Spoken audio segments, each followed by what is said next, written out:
안녕하십니까. 정확한 분석으로 시대 흐름을 읽어드리는 Y타임스 정세 분석의 추복일입니다. 미국 대통령 선거에서 우편 투표 문제 터질 것이 터졌습니다. 미국 공화당 소속인 도널드 트럼프 대통령이 이 우편 투표의 문제점을 지속적으로 제기하고 있죠. 이런 가운데 24일 현지 시간인데요. 펜실베니아주에 이 공화당 트럼프 후보에게 기표된 우편 투표용지가 폐기된 채 버려진 것이 발견돼 가지고 이 파문이 커지고 있습니다. 이 펜실베니아 중부 연방지방검찰청은 이날 루체넌 카운티에서 이 군인 유권자의 투표용지가 폐기된 것을 확인했다 그러면서 수사관들이 이 폐기된 투표용지 9장을 회수했다라고 발표했습니다. 이 확인된 투표용지 9장 가운데 7장은 이 공화당 트럼프 후보에게 기표한 것이었고요.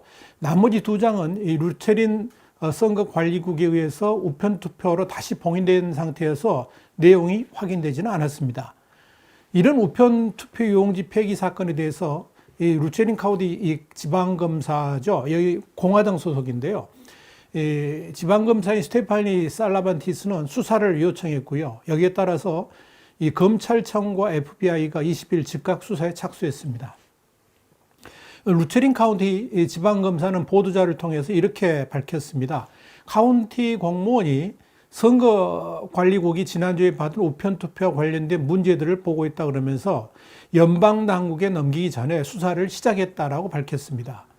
31만 7천 명의 루체린 카운티가 속한 이 펜실베니아주, 전통적으로 민주당 텃밭이었죠.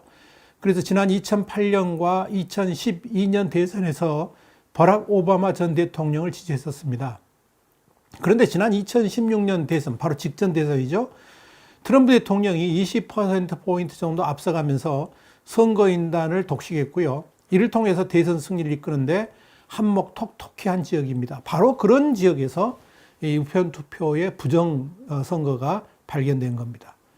이런 사태에 대해서 맷 워킹 트럼프 선거 캠프 대변인은 민주당이 선거를 훔치려 한다 그러면서 민주당을 강력하게 비난하는 트윗을 올렸습니다.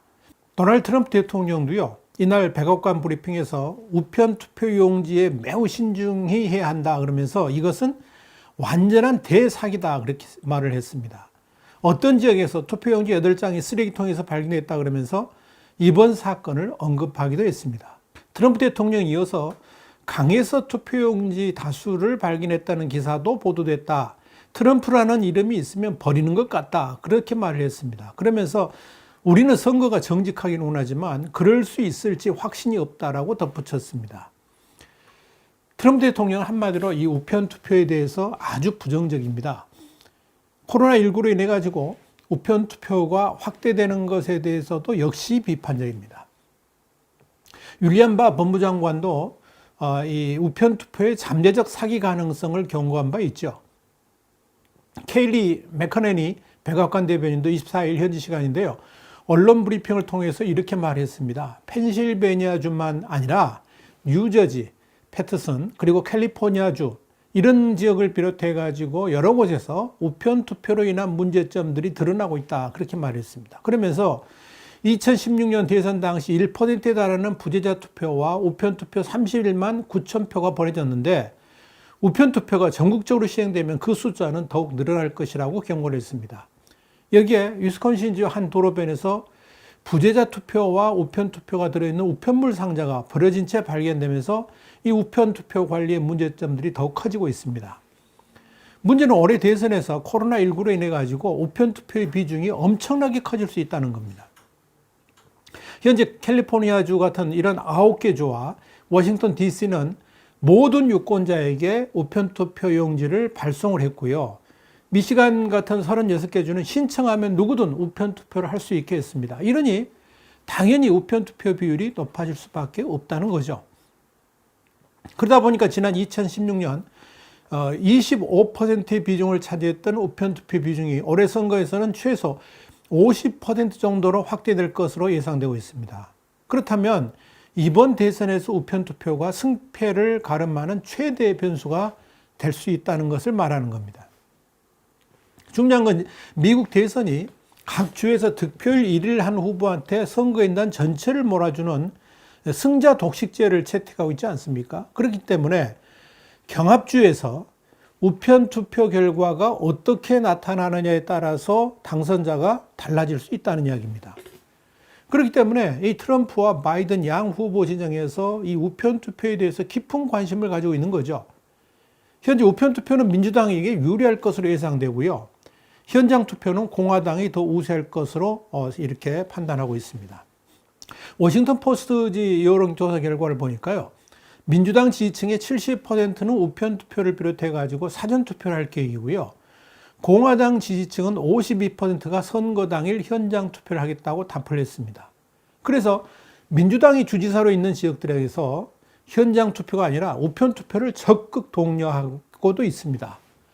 그래 안 해도 이 우편 투표에 대해서 탐탁지 않게 여겼던 이 트럼프 진영에서는 이번에 우편 투표 관리의 문제점까지 드러나니까 아예 우편 투표는 선거 부정 이런 프레임을 내세우고 있습니다. 우편 투표를 최대한 막아보겠다는 의도죠. 진짜 문제는 우편 투표 때문에 이번 대선이 아수라장이 될 수 있다는 이야기입니다. 특히 이 경합주에서 우편 투표로 인한 무효표 등이 발생할 경우에 과연 대선 결과를 제대로 받아들일 수 있겠느냐 하는 문제들이 제기되고 있습니다.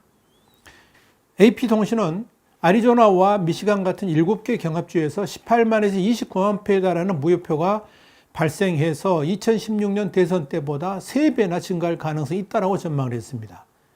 이미 23개 주의 지난 대선 예비선거에서 우편물이 늦게 도착했다든지 또 제대로 서명을 하지 않음으로 인한 무효표가 53만 4천 표였습니다. 특히 그 무효표의 상당수가 민주당을 지지하는 젊은 층과 유색인종, 신규 유권자들로 인한 것이라는 워싱턴 포스트의 분석 보도도 나왔습니다. 그렇다면 이 우편 투표가 이렇게 논란을 낳는 이유가 무엇인가 생각을 해봐야 되겠습니다. 크게 3가지 이유가 있습니다. 첫째는 이 우편 투표 개표 지연 문제입니다. 우편 투표는 현실적으로 대선 당일인 11월 3일까지 개표를 완료할 수가 없다는 본질적인 문제가 있습니다. 미시간이라든지 위스콘신주 같은 데는 우편 투표함이 당일 검표소에 도착해야만 표를 인정합니다. 그런데 캘리포니아라든지 텍사스 같은 이런 데는 투표 당일에 연방 우체국 소인이 찍혀 있으면 다 유효표가 됩니다. 이렇게 주마다 우편 투표에 대한 무효 여부가 다 다르기 때문에 언제까지 과연 개표를 진행해야 될 것인가 이런 문제 또한 발생하게 됩니다. 우리나라 같으면 뭐 길어야 하루 이틀이겠지만 여기는 그렇지 않습니다. 미국은요. 캘리포니아주의 경우에 11월 20일 도착하는 투표용지까지 집계할 계획입니다. 자, 이렇게 되면 당연히 대선 결과 발표가 늦어지게 되고 이로 해서 각 후보를 지지하는 유권자들 사이에 대립이 격화되면서 충돌이 일어날 가능성이 있겠죠. 두 번째는 중복 투표, 또 무효표 문제입니다. 미국 경우에 우편 투표를 하고도 또다시 현장 투표를 해도 확실하게 걸러낼 방법이 없다는 데 문제가 있습니다. 원래 우편 투표는 유권자 모두에게 투표용지를 미리 배부를 하고 기표한 투표용지를 사전에 우편으로 보내거나 투표일에 직접 투표소에 제출하는 제도입니다. 그런데 문제는 우편 투표를 이미 한 다음에 전혀 그렇지 않은 것처럼 현장에 나와가지고 이중 투표를 하는 사례가 빈번하게 일어나고 있다는 점입니다. 실제 지난 6월 조지아주 예비선거에서 1000명이 우편으로 부재자 투표를 보낸 다음에 선거 당일 투표소에서 중복 투표를 했다는 사실이 밝혀져서 충격을 줬습니다. 이런 일들이 일어나게 되면 경합주에서 당락이 바뀌는 일들이 일어날 수도 있습니다. 여기에 대해서 트럼프 진영에서 문제점을 제기하고 있는 겁니다. 이번에 트럼프 후보에게 기표한 우편 투표용지가 버려진 지역이 있죠. 이 펜실베니아주. 여기서는 올해 4만 3천 명의 우편 투표 무효표가 나올 가능성이 있다. 이렇게 예측되고 있습니다. 그런데 지난 2016년 대선에서 트럼프 대통령은 힐러리 클린턴 민주당 후보를 4만 4천여 표 차이로 이겼습니다. 그만큼 박빙인 지역인데 여기서 우편 투표에서 조금만 부정이라도 나오게 된다 그러면 과연 그 결과를 상대 후보가 받아들일 수 있겠느냐 하는 문제가 생기는 겁니다. 자, 세 번째는 뭐냐? 주 정부마다 유권 해석이 다 다릅니다. 우편 투표 제도에 대해서 그렇다는 겁니다. 그러니까 우편 투표에 대한 또 하나의 문제인데요. 우편 투표 제도와 관련된 최종적인 유권 해석을 주 정부에서 주관하고 판단한다는 겁니다. 더더욱 문제는 뭐냐? 주 정부하고 주의회를 지배하는 정당이 다를 경우입니다. 위스콘신 같은 경우는 주의회는 공화당이, 주지사는 민주당이 가지고 있습니다. 자, 이렇게 되면 우편투표 개표 과정에서 문제점이 생길 경우에 서로 다른 결과를 내놓을 가능성도 있습니다. 이럴 때 어떻게 해야 될까요? 그래서 이 트럼프 진영에서 우편투표의 문제점을 지속적으로 제기하고 있지만은 민주당의 바이든 진영에서는 민주당 소속이 차지하고 있는 주들을 통해서 우편투표를 더욱 확대하고 있습니다. 그래서 문제가 생겨나고 있는 겁니다. 그러니까 우편투표의 문제점 때문에 트럼프 대통령이 선거에서 지게 되면 승복하지 않을 것이라는 전망이 나오고 있는 겁니다. 트럼프 대통령이 지난 23일 백악관 브리핑에서 이런 말을 했습니다. 지금 여기서 대선 이후 평화로운 권력 이양을 약속할 수 있느냐? 이런 질문을 기자들이 하니까 무슨 일이 일어날지 봐야 될 것이다 라고 답을 했습니다. 결과에 불복할 수도 있다는 이야기죠. 트럼프 대통령 그동안 11월 3일 이후 무슨 일이 일어날지 모른다 이런 말을 자주 해왔었는데 진짜 그렇게 흘러갈 수도 있습니다. 그렇다면 어떤 일들이 일어날 수 있을까요?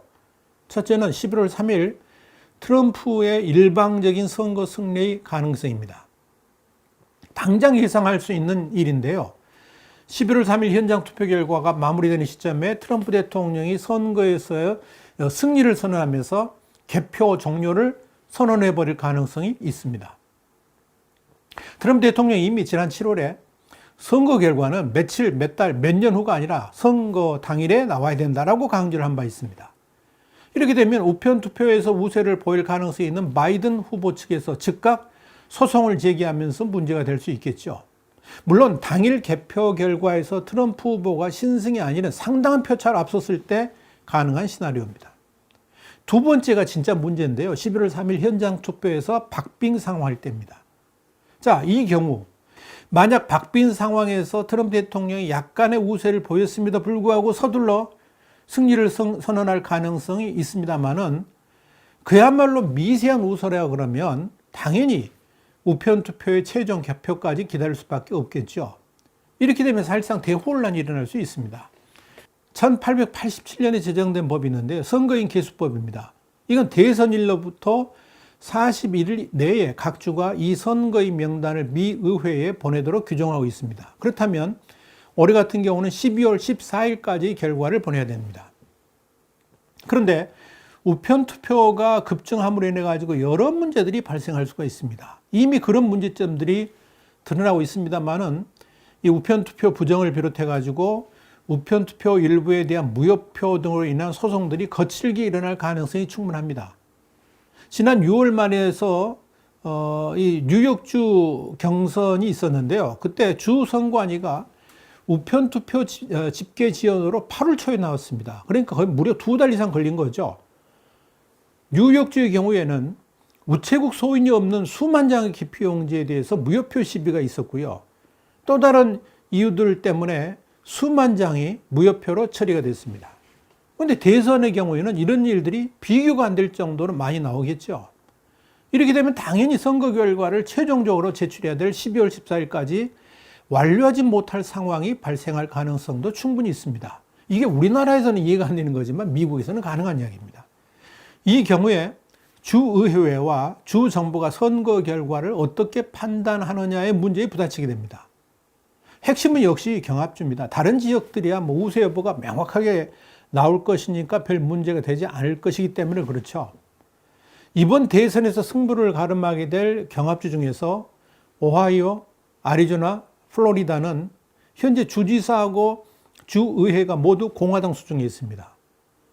그런데 위스콘신과 미시간은 주의회는 공화당이 차지하고 있고 주지사는 민주당 소속입니다. 문제는 12월 14일까지 선거 결과가 명확하게 나오지 않으면 결국 주정부와 주의회에서 선거인 명부를 워싱턴으로 보내야 됩니다. 그런데 주지사와 주의회가 모두 공화당 수중에 있는 지역들은 뭐 문제가 전혀 되지 않겠죠. 그런데 이 주의회하고 주지사의 소속이 다른 위스콘신이라든지 미시간주의 경우는 각각 자신의 소속 정당의 명부를 보낼 가능성이 있습니다. 이 경우 어떻게 처리해야 될지 미국 법에는 딱히 정해진 규정이 없습니다. 그래서 혼란이 생겨날 수 있다는 이야기입니다. 이렇게 마지막까지 혼선이 생기면 결국 대선 투표 결과를 무효하고 의회에서 당선자를 결정할 가능성이 충분히 있죠. 지금 하원은 민주당이, 상원은 공화당이 장악하고 있습니다만은 대통령 당선자 투표의 경우에는 이렇게 의원 숫자로 결정하는 것이 아니고요. 각 주가 한 표씩만 투표권을 갖게 됩니다. 다시 말해서 연방 하원의 경우에 각 주별로 의석수가 많은 정당이 그 한 표를 행사하게 된다는 거죠. 그래서 하원을 보면 주 숫자대로 한다면 시원 한 표로 투표를 하게 되는 거죠.